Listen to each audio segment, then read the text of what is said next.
Bonjour chez vous, bienvenue à ce nouveau numéro de l'entretien du jour que j'ai du plaisir à vous présenter, mesdames et messieurs.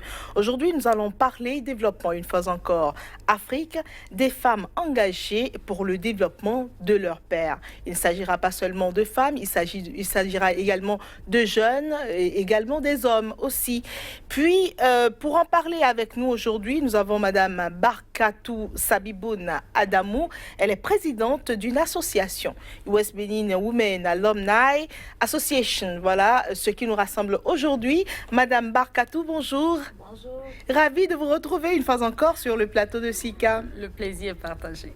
Alors justement, nous sommes là pour parler aujourd'hui de développement. Nous sommes là pour parler de développement de femmes, de jeunes et d'enfants aussi. Ce sera à travers donc cette association dont vous êtes présidente d'ailleurs, US Benin Women Alumni Association. Parlez-nous un peu de cette association. Merci beaucoup de nous recevoir une fois encore sur votre plateau. USBWA, US Benin Women Association, c'est une organisation en fait qui est née de la volonté des femmes qui ont bénéficié de différents programmes d'échange américains de se mettre ensemble pour fédérer leur énergie, pour mettre ensemble en fait leurs compétences au service d'autres femmes qui n'ont pas eu les mêmes opportunités que nous. Et donc cette organisation est née il y a 2 ans. A été formalisée il y a 2 ans. Et donc, depuis 2 ans, ces femmes de différentes générations, il faut le préciser, de différents profils, de différents niveaux sociaux, se retrouvent au sein d'une même association pour la même cause. Et ça nous permet de décupler donc les résultats que chacune avait de façon individuelle sur le terrain. Lorsque nous rentrons de ces différents programmes, nous rentrons avec un engagement de rendre à la communauté une partie de ce que nous avons reçu, de ce que la communauté nous a donné, mais également de ce que nous avons appris par l'expérience de ces programmes d'échange. Et donc, le fait de se mettre ensemble permet de décupler nos résultats sur le terrain et d'atteindre une plus grande cible. Donc, voilà la motivation ou le mobile qui nous a poussé à nous mettre ensemble au sein de cette association. Et quand vous dites des femmes qui se mettent ensemble pour la même cause, quelle est cette cause-là, profondément? Cette cause, c'est le renforcement déjà du leadership féminin chez nous au Bénin, parce que qu'on le veuille ou non, nous sommes encore un pays où beaucoup de femmes ignorent leurs droits, où beaucoup de femmes ne savent pas qu'elles ont les mêmes opportunités, qu'elles ont droit aux mêmes opportunités, qu'elles ont les mêmes choix que les hommes au milieu desquels elles vivent. Et donc, notre responsabilité, c'est d'aller vers ces femmes-là et de les aider, cette cause, d'amener ces femmes-là justement à prendre conscience du potentiel qu'elles ont, à prendre conscience du fait qu'elles ont les mêmes chances, les mêmes opportunités que les hommes, parce que la loi, ou du moins les différentes lois de notre pays, les autorisent ou disent ou déclarent qu'elles sont égales aux hommes, qu'elles ont les mêmes droits que ces hommes. Mais c'est pas dans la pratique, c'est pas ce qu'on observe. Oui, dans la pratique, il faut déjà que la femme soit consciente qu'elle a les mêmes droits que l'homme, parce que ça, c'est la première barrière à lever.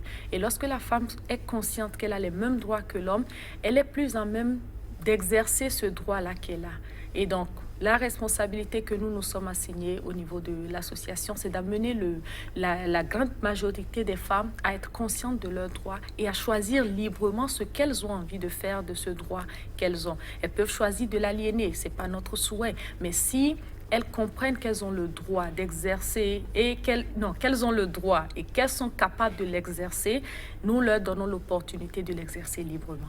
Vous les accompagnez, vous les soutenez? Nous les accompagnons non seulement par la sensibilisation, nous commençons par des sensibilisations de l'information, mais de la formation.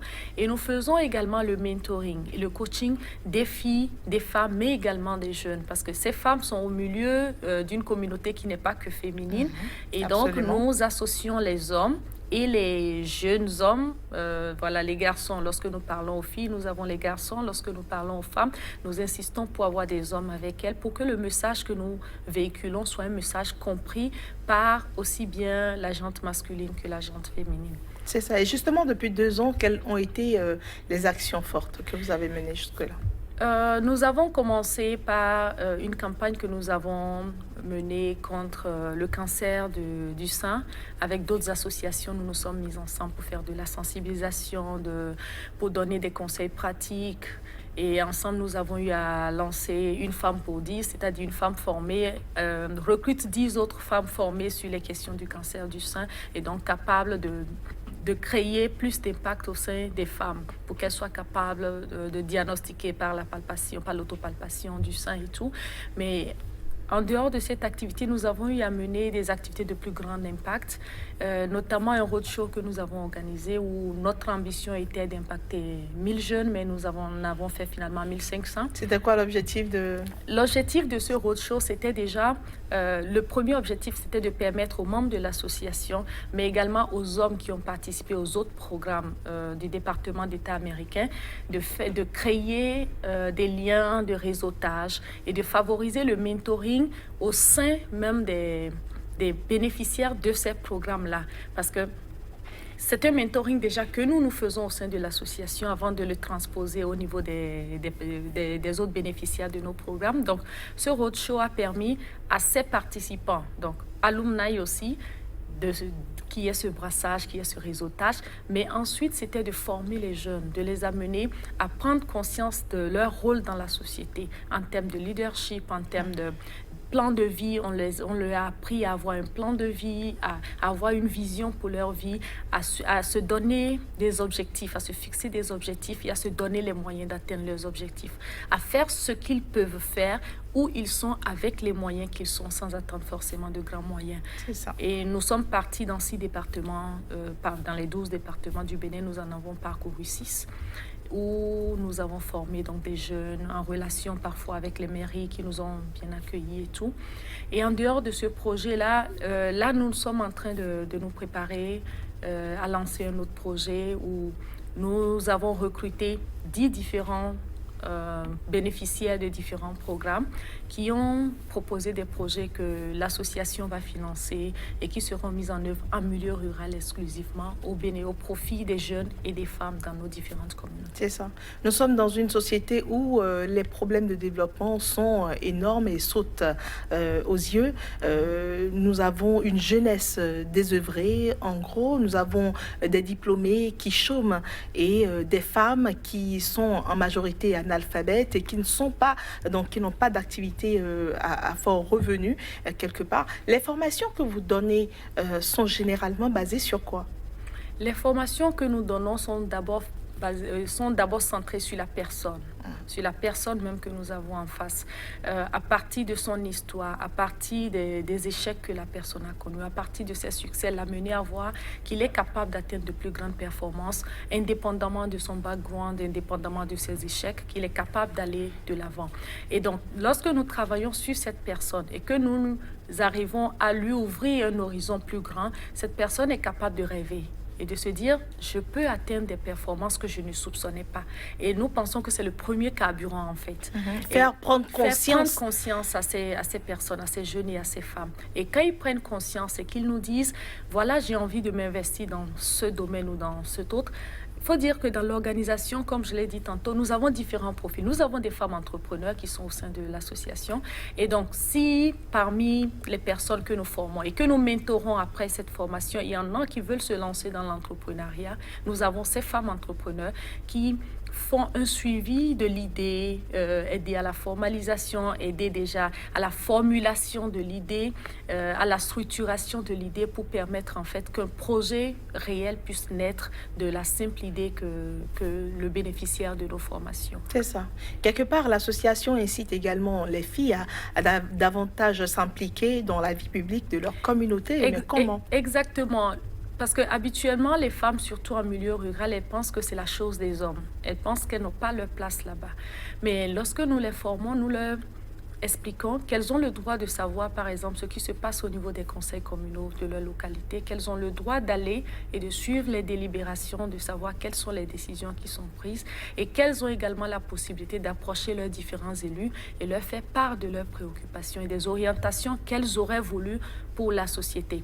Ça, c'est un angle de la question. De l'autre côté, nous leur expliquons également qu'elles n'ont pas forcément besoin de s'engager politiquement pour jouer un rôle dans leur société. Elles ont la capacité, à partir des moyens qu'elles ont déjà, d'influencer leur communauté sur, par exemple, les questions de l'assainissement, sur les questions de l'organisation du travail au sein de leur communauté, sur des questions sociales. Je donne un exemple, une école qui n'a pas tous ses enseignants, elles sont capables de prendre l'initiative de mettre tous ceux qui sont dans leur communauté ensemble et dire nous allons financer telle action au sein de notre communauté.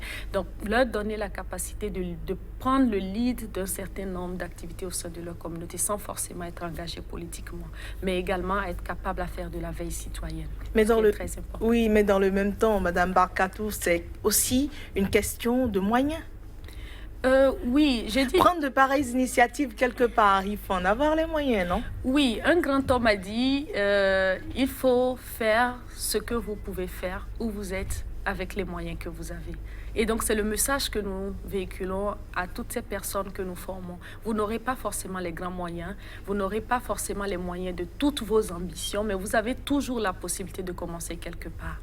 Dans un village où, par exemple, la question de l'assainissement est un problème, et quand une femme en prend la responsabilité, cette question va être résolue sans qu'on y investisse un rond. C'est ça. Et donc, c'est ce qu'on espère. Et quand elles le comprennent, elles prennent ce genre d'initiative et elles se rendent compte qu'elles ont résolu le problème plus facilement qu'elles l'auraient imaginé quelques temps plus tôt.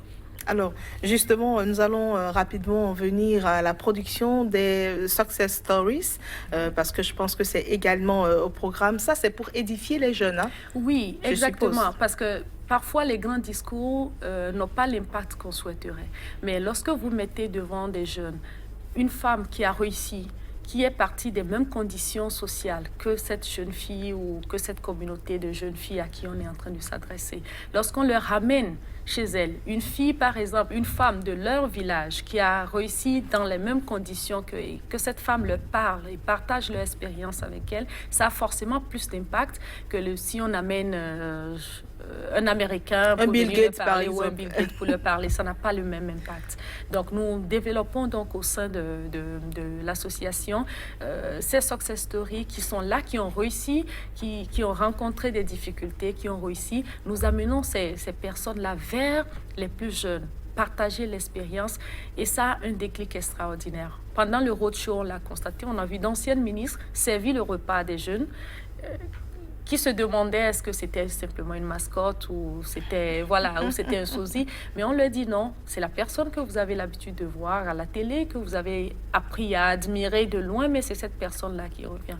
Le fait d'atteindre ses performances ne l'empêche pas de continuer par être une femme et d'être au service de sa communauté. Merci à vous, Madame Barkatou Sabiboun Adamou. Je rappelle, vous êtes présidente de US Benin Women Alumni Association.